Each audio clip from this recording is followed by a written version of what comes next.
Hello, friends, and welcome to another episode of the Midweek Message. This is Wayne, and I'm glad that you have tuned in. Now, if you have followed the Midweek Message for any length of time, you know that we've been in the book of Psalms, and each week we've been looking at a different chapter. We're going to take a little departure from that because I am right now, it's January of 2021. I'm preaching through a sermon series called New Year, New You, New Us. And the whole concept is, around New Year's, we tend to make a lot of New Year's resolutions. We understand some needs for change and things like that. And so we try to give ourselves to creating kind of a better year every year. And there's also a need for us spiritually to make some resolutions and some commitments and to spiritually make commitments to grow as well. And so that's what this whole sermon series is about. So if you haven't seen the first sermon, I would encourage you to go back and watch that. You can find it in our playlist, New Year, New You, New Us, on our YouTube channel at Northport Baptist Church. And so what you're going to see over the next few weeks in our midweek message is that these messages are going to kind of parallel those that are part of that sermon series. I wanted to offer you something in this midweek message that was intensely practical, and so that's what we'll be doing over the next few weeks, is looking at some practical ways that we can experience the new life that Jesus wants us to have through the indwelling power of His Holy Spirit. So one of the things that we tend to do at this time of year is kind of take stock of our physical fitness level. The holidays usually hit us pretty hard, and so we tend to make some commitments and some resolutions towards physical health and physical fitness, and maybe having a better year physically speaking than we did last year. I know it's time to make some of those commitments in my life. My pants aren't buttoning like they used to button. My belts are getting really tight. And so Wendy and I have decided that it's time to get back committed again. And, you tend to do that in spurts. But this time I'm telling myself that this is a lifestyle change. It's not just going to be a diet. We're not just going to exercise for a little while. We're making a complete lifestyle change. And so we're changing the way we're eating, we're exercising more, we're getting off the couch.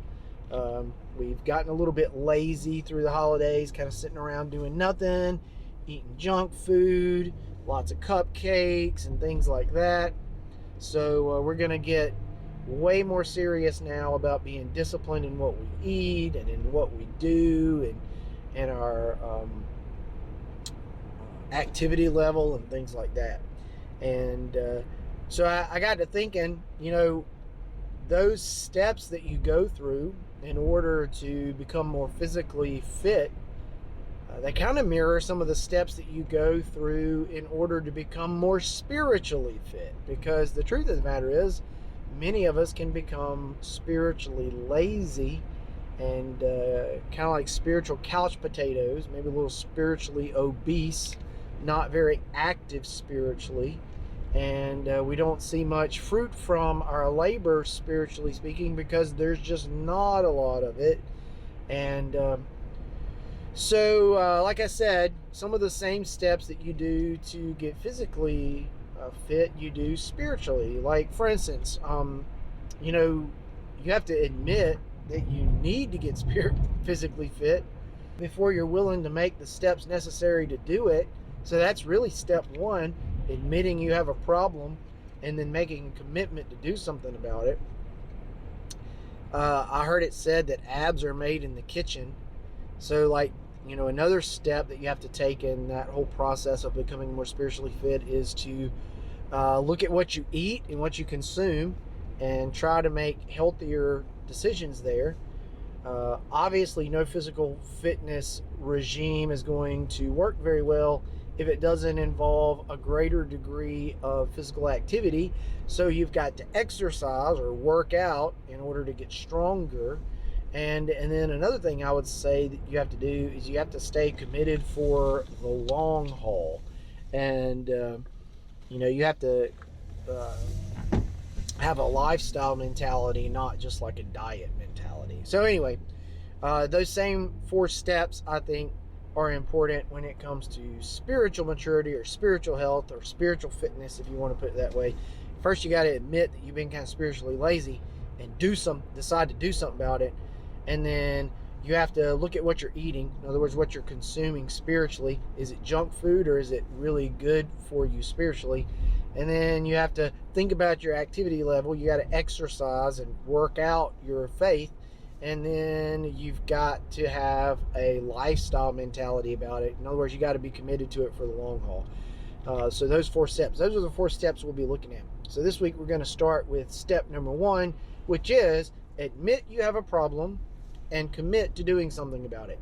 Now, interestingly enough, Paul was talking to a group of people in his letter to the Colossian church who were not as mature as they needed to be either. They had kind of been duped a little bit, I guess you could say, by some folks who came in named Judaizers, who were trying to get them to move away from a salvation based completely on grace to one that was based on works as well. So they were trying to get them to follow the Old Testament law, and really the idea was, Jesus is important, but you still have to work your way into heaven. You still have to keep the law. And Paul is saying, hey, look, you guys aren't very mature if y'all think that's the case, because that's not at all the gospel that Jesus gave us.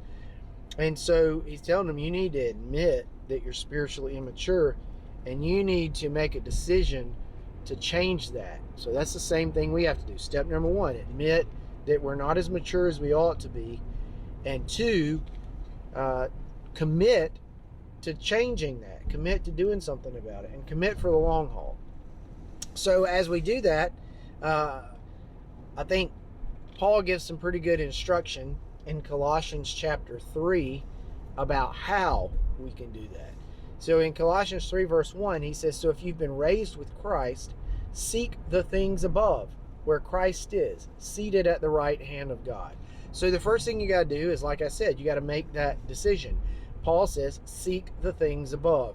You have to make a decision to do that. None of us automatically seek heavenly things because we're just not wired that way. Our flesh tells us to go after that which is worldly and fleshly and physical. And so you and I have to make a conscious decision. Hey, I've been seeking the wrong things, and I want to seek something different. I want to seek something better. I want to seek heavenly things. I want to seek the things of Christ. And so that's the first thing we need to do as we are committing to make a change, is we need to make a decision to do something different. And then the next thing we need to do is we need to get focused. Paul says in verse 2 of Colossians 3, he says, set your mind on things above, not on earthly things. So you've got to change your mindset. You got to change your perspective. You've got to get focused on the right things and take your focus off of the wrong things. He says, for you died and your life is hidden with Christ in God. So he says, set your mind on heavenly things, or on things above, not on earthly things. And this involves getting focused. And I've said before, when it comes to exercise, you've got to have a plan for how you're going to go about that, how you're going to reach your physical fitness goals. And I've always said, hey, plan your work and then work your plan. Plan your work and then work your plan. And what I mean by that is everybody's a little bit different in what works for them physically speaking. I'm not a runner. I don't like to run. If you ever see me running, you better run too, because it probably means something is chasing me.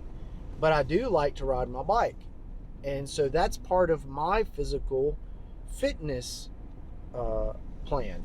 Running is really not, but riding my bike is. I also like to do like some resistance training, specifically body weight resistance stuff. And so my wife and I, we have that as part of our plan, our physical fitness plan as well. And now different things will work for you in regards to what keeps you focused on Jesus and keeps you focused on heavenly things. You got to figure out what works for you. Maybe you're a person who just really feels connected with Jesus through worship and praise. And if that's the case, you need to fill your life with that. Maybe it's reading for you, reading devotional books, or, you know, blog articles or things like that. If that's what keeps you close to Jesus, then put that as part of your plan. Obviously, prayer is one of those things that needs to be in the life of every believer. Scripture study and scripture memory ought to be part of the life of every believer. And then another thing that you have to think about is, where do you fit in all of this into your life? Because I know, like for me, bike riding and resistance training, I have to, when I'm making my plan for how I'm going to progress, I'll also have to think about when and where and how will I do these things. Because if you don't think about that, it'll never happen, right? You can say, hey, I'm going to ride my bike, but if you don't schedule it, it doesn't take place. And so you've got to figure out what your plan's going to be, as far as, you know, what are the components that I need to have as part of this plan to help me grow in the Lord. But then you also have got to schedule. You've got to create a schedule for how you're going to make this happen. So that's what I mean when I say plan your work and work your plan. You make your plan, but then you have to actually put your plan into practice. So plan your work, work your plan. Same thing applies spiritually speaking. And then so you got to make a decision, right, to do all this. You got to get focused. And then the last thing I think is important, or the thing that I think Paul would tell us here, is you also have to stay focused. And you know, it's easy to lose your focus as you are in the middle of a physical fitness plan. Maybe you start focusing too much on the small goals and not the end game. Maybe you're doing it for the wrong reason. Maybe the reason that you started doing it was for a temporary reason, and once that reason's over with, you really have no motivation to do it anymore. For instance, I know people who they don't want to get in good physical shape for their own well-being, or, you know, so that they have a longer life, or so that they'll have a better testimony or anything like that. They just want to look good for a wedding that's coming up, and so they work really, really hard. And then the wedding comes, and then they just kind of go back to their old life. Or maybe they're trying to lose weight for a vacation they're going on. Maybe they're trying to lose weight for a cruise that they're going to go on. Maybe they want to look good in a bathing suit. They'll work all spring in order to lose weight and get fit.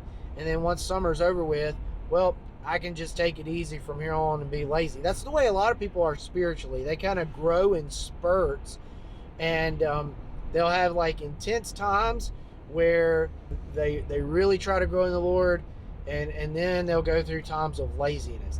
But I think the important point that needs to be made is that spiritual growth is more about consistency than intensity. It's more about consistency than intensity. It's better for us to grow a little bit for a long amount of time than for us to grow really, really fast and then stop growing and go through a period of backsliding. That's not healthy. You know, just like people have yo-yo diets, and that's not good for you. That's not good for your system. It's not good to have yo-yo spiritual growth either. We need to have a consistent and progressive growth in our lives, spiritually speaking.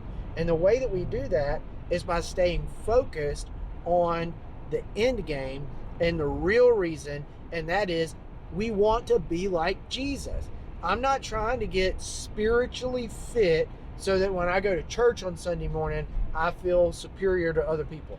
I'm not trying to get spiritually fit because I have this issue in my life and I feel like maybe if I'm closer to God, then that issue will be taken care of, or things will go easier or better for me. I'm not trying to get spiritually fit because I feel like, if I'm spiritually fit, then maybe God will bless me more. My motivation has to be right, and my motivation has got to be Christ likeness. I want to be like Jesus. Why? Because I love Jesus, and because I'm focused on Jesus, and I want my life to mirror his. And this is what Paul is basically saying in verse number 4 of Colossians chapter 3. He says, when Christ, who is your life, in other words, your life has become Jesus. My life has become about Jesus. When he appears, then you also will appear with him in glory. So my end goal, like what I'm working for, is like the end of my life. When I stand before Jesus, I want to hear him say, well done, good and faithful servant. Like, you were faithful to me your whole life. You used your life to bring me glory, and you consistently grew through all of your life. It wasn't just like in spurts, and then you went off and did like you got spiritually lazy, and then something happened that made you feel guilty, and you came back, and that just happened over and over and over again. I don't want to be like Israel, right? That they would follow God for a little while, and then they started following all these other gods, and then God would bring some kind of discipline, and then they'd come back to God, and it was just the same thing over and over and over again. I want to consistently and progressively grow closer and closer and closer to Jesus. And so your plan has got to accommodate for that, and you got to have a plan in place to make that happen. And the only way that you'll succeed in that plan is if you stay focused in the meantime. So you've got to make a decision, you've got to get focused and make a plan, plan your work and work your plan, and then you've got to stay focused. Remember that consistency is more important than intensity when it comes to living for the Lord. And I believe that as you do those three things, then that helps you with this first step, which is admitting that you have an issue and then making a decision that you're going to do something about it. It's one thing to know that you're spiritually immature. It's a whole other thing to know that you're spiritually immature and decide that you're going to put a plan into place and follow through on that plan and be consistent in your pursuit of Jesus to see yourself become spiritually mature. So step number 1, that's your homework for this week.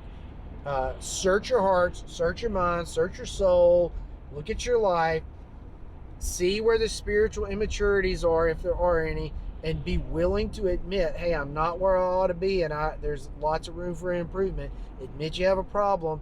And then 2, commit to making a difference. Go ahead and making a change. Go ahead and start thinking about what's your plan going to be. How are you going to grow spiritually speaking? What are going to be the things that you do to move you closer to Jesus? And then once you have your plan worked out, just start working your plan. Get to it and stay consistent with it. Hey, and if you fall off the wagon, do the same thing that we tell people to do in exercise. If you fall off the wagon, get back on. If you fall off the horse, get back on. If you fall off your bike, get back on. That's one of the things I struggled with for a little while, because I had a bad wreck. Actually fractured some ribs, and it really stole my my confidence away from me in regards to the bike. But I had to force myself to get back on the bike, to try some of those things that scared me a little bit, and to get back after it. So if you fail, that's okay. Learn from your failure, and then get back on your bike, and spiritually speaking, and keep going. Stay focused on what the goal is. Stay focused on the finish line. I've heard it said before that the Christian life is a marathon, not a sprint. So run it like a marathon. Hey, I hope these words have been encouraging to you today. Hope that you're having a great new year so far, and just know that I'm praying for you, and get to work on those things, and I will see you next time on the Midweek Message.